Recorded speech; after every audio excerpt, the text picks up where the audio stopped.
Hey everybody, and welcome back to another episode of Illumination. Today is Tuesday, February the 19th, 2013. And if you missed any of last week's videos or this Sunday's video, links to the last two videos are right here. Okay, and just click on those and get caught up. Last week we were doing a lot of movie related videos. Today I thought we'd go a bit of a different direction actually, and I want to talk about mythology, specifically Filipino mythology. Now I'm sure everyone is well aware and very well familiar with your classic Greek mythology, your Egyptian mythology, and even a little bit of Nord mythology, but you know, everybody tends to forget that we Filipinos also had prior to the colonization or pre-colonial era, we had our own mythologies as well. In fact, I'm going to be doing an entire series on this. This entire series is going to be about keeping all those old traditional stories alive, you know. What I'm going to do today is actually going to start off right from the very beginning and do a little bit of reading from the creation myth of the ancient Visayans. Let's get started. Now, this text I'm going to read actually comes from a book, Philippine folklore stories, written by or compiled by John Morris Miller. You can find that on your Kindle, Amazon Kindle. That's actually free for download. And what I'm going to do is going to read from the article or from the story itself as written in Philippine folklore stories. This is the ancient Filipino account of the creation. Now, thousands of years ago, there was no land, nor sun, nor moon, nor stars, and the world was only a great sea of water, above which stretched the great sky.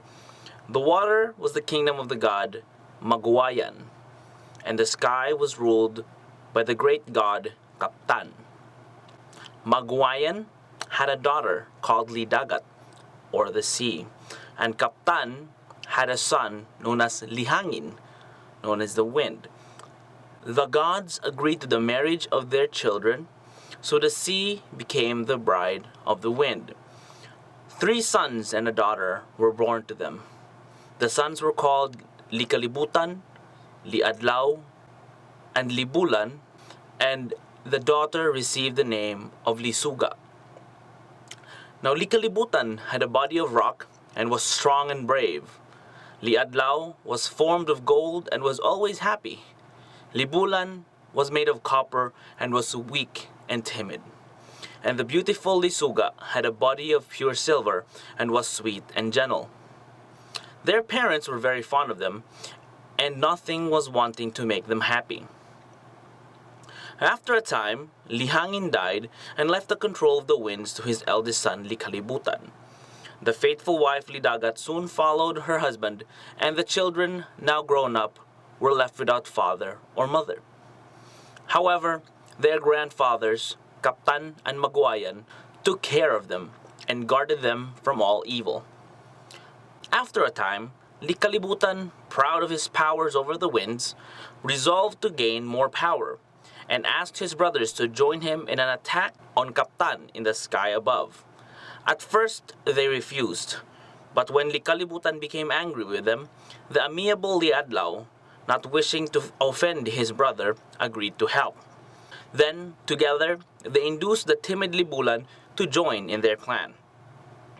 When all was ready, the 3 brothers rushed at the sky, but they could not beat down the gates of steel that guarded the entrance.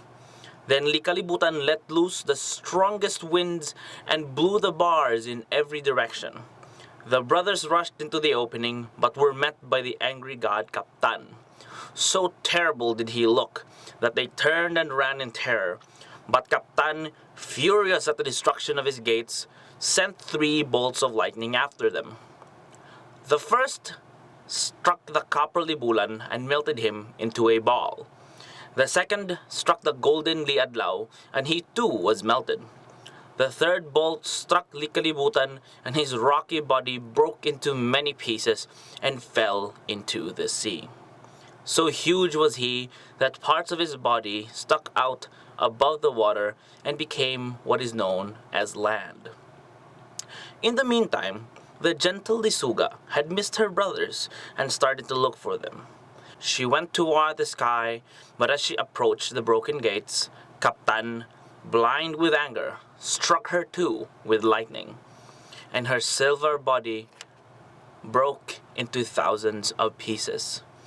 Kaptan then came down from the sky and tore the sea apart, calling on Maguayan to come to him and accusing him of ordering the attack on the sky. Soon Maguayan appeared and answered that he knew nothing of the plot, as he had been asleep far down in the sea. After a time, he succeeded in calming the angry Kaptan.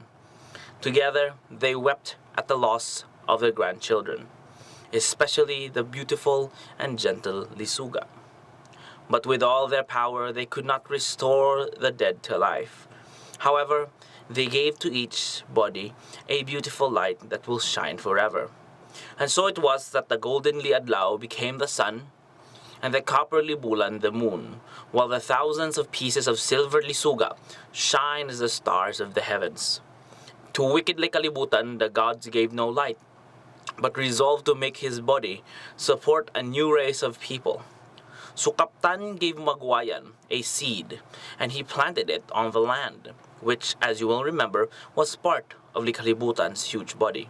Soon, a bamboo tree grew up, and from the hollow of one of its branches, a man and a woman came out. The man's name was Sikalak, and the woman was called Sikabay. They were the parents of the human race. Their first child was a son whom they called Libo. Afterwards, they had a daughter who was known as Saman. Pandaguan was a younger son, and he had a son called Arion. Pandaguan was very clever and invented a trap to catch fish. The very first thing he caught was a huge shark. When he brought it to the land, it looked so great and fierce that he thought it surely was a god, and he at once ordered his people to worship it. Soon, all gathered around and began to sing and pray to the shark. Suddenly, the sky and sea opened, and the gods came out and ordered Pandaguan to throw the shark back into the sea and to worship none but them. All were afraid except Pandaguan. He grew very bold and answered that the shark was as big as the gods, and that since he had been able to overpower it, he would also be able to conquer the gods. Then Kaptan, hearing this, struck Pandaguan with a small thunderbolt, for he did not wish to kill him, but merely to teach him a lesson. Then he and Maguayan decided to punish these people by scattering them over the earth. So they carried some to one land and some to another. Many children were afterwards born, and thus the earth became inhabited in all parts. Pandaguan did not die. After lying on the ground for 30 days, he regained his strength. But his body was blackened from the lightning, and all his descendants ever since that day have been black. His first son, Arion, was taken north, but as he had been born before his father's punishment, he did not lose his color, and all his people therefore are white. Libo and Saman were carried south, where the hot sun scorched their bodies and caused all their descendants to be of a brown color. A son of Saman and a daughter of Sikalak were carried east, where the land at first was so lacking in food that they were compelled to eat clay. On this account, their children and their children's children have always been yellow in color. And so the world came to be made and peopled. The sun and the moon shine in the sky, and the beautiful stars light up the night. All over the land, on the body of the envious Likalibutan, the children of Sikalak and Sikabay have grown great in numbers. May they live forever in peace and brotherly love. So, that was the story of creation according to the ancient Filipinos. Now, some interesting things to note in that story. Number one, despite all their power, the gods were powerless to restore the dead back to life. Now, that to me is interesting, because in most any mythology, the dead could easily be brought to life by the powers that be. But interestingly, in Filipino mythology, this does not seem to be the case. When someone dies, they stay dead, regardless if that person is the descendant of a god or not. Once they've passed from this realm, they've moved on. Secondly, I just can't help but laugh at the how the world was populated part.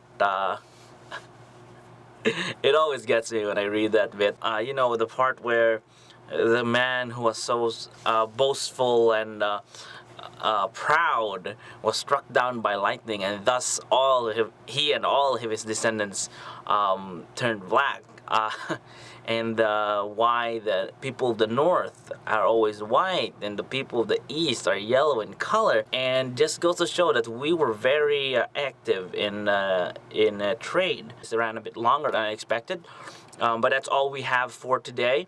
Thanks for tuning in. If you'd be so kind, please do hit the subscribe button up here, hit the like, share, and comment buttons down below. Let me know what you guys think. Is there any other stories you'd like to share in regards to the Filipino mythology? Also, go to the Facebook. That's facebook.com/iLOUmination, link down below. And I'll talk to you some more there. It's been great talking with you guys, and once again, you've just been illuminated. I'll see you guys on Friday. Bye.